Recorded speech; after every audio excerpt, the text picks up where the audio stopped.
Who benefits? Who benefits? Who benefits? Who benefits? So who did benefit from 9/11? Larry Silverstein. This man became the leaseholder of the World Trade Center complex just a few weeks before 9/11. Silverstein faced the daunting task of having to remove the illegal asbestos that covered every steel beam in the Twin Towers. This job would have cost over $1 billion.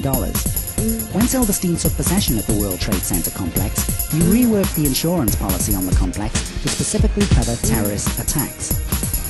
After 9/11, Silverstein received $7 billion compensation from his insurers.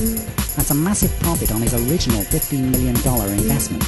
So when it comes to the question of who benefited from 9/11, on a scale of 0 to 10, Larry Silverstein scores 10.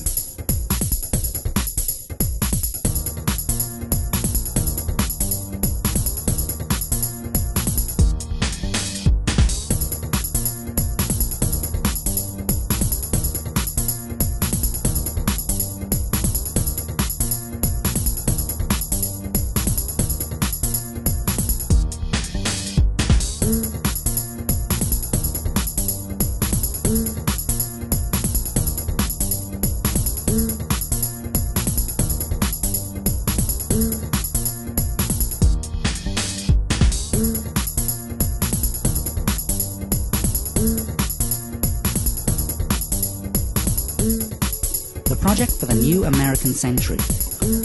In September of 2000, these men produced a neocon manifesto called Project for the New American Century, or PNAC for short.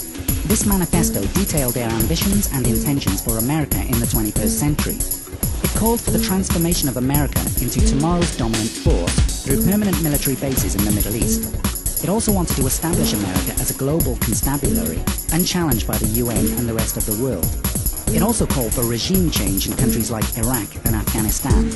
It said that fulfilling these ambitions would be a long process unless there was a catastrophic and catalyzing event like a new Pearl Harbor. Within 12 months of producing the PNAC manifesto, the events of 9/11 took place, and the new neocon administration was able to carry out virtually every ambition called for in their PNAC manifesto.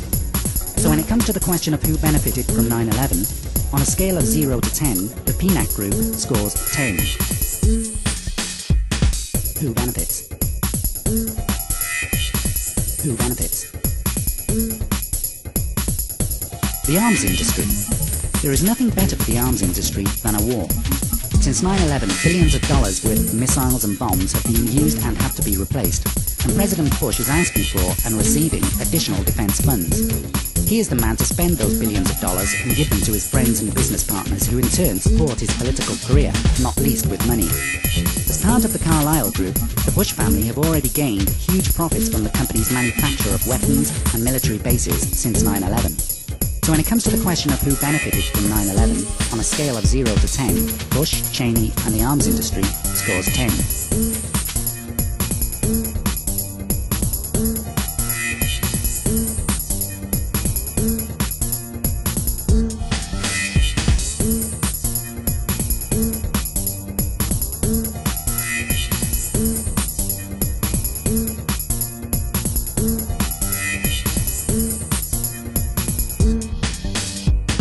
Who benefits? Who benefits? Who benefits? Who benefits? US oil companies. Again, a business field where President Bush is involved. Over 60% of the world's oil fields happen to be in the Middle East. The current supply of oil used by the US, which is the world's biggest oil consumer, will be exceeded by demand within the next 10 years or so. Without gaining control of that 60% of oil in the Middle East, the US economy would soon collapse.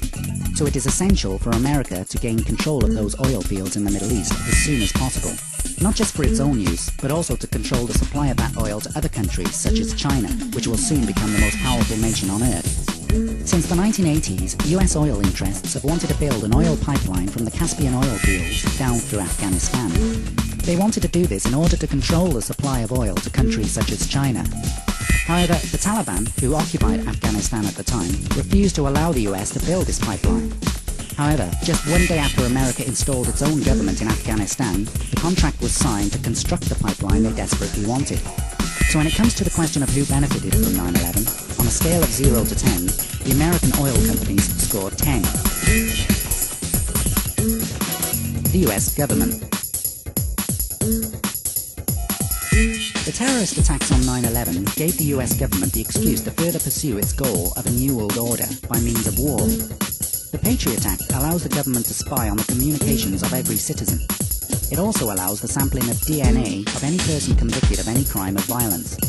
And it also allows arrest on suspicion, without a warrant, without probable cause, in secret, without notifying anybody, and without the right to see a lawyer. So the people who've been blamed for 9/11, i.e. Osama bin Laden, Al-Qaeda and Saddam Hussein, have gained nothing from 9/11 and lost everything as a result of 9/11.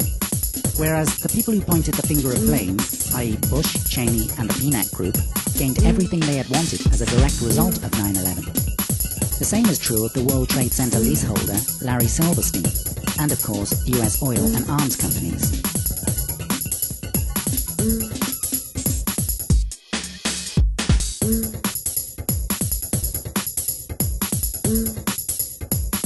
Who benefits? Who benefits? Who benefits?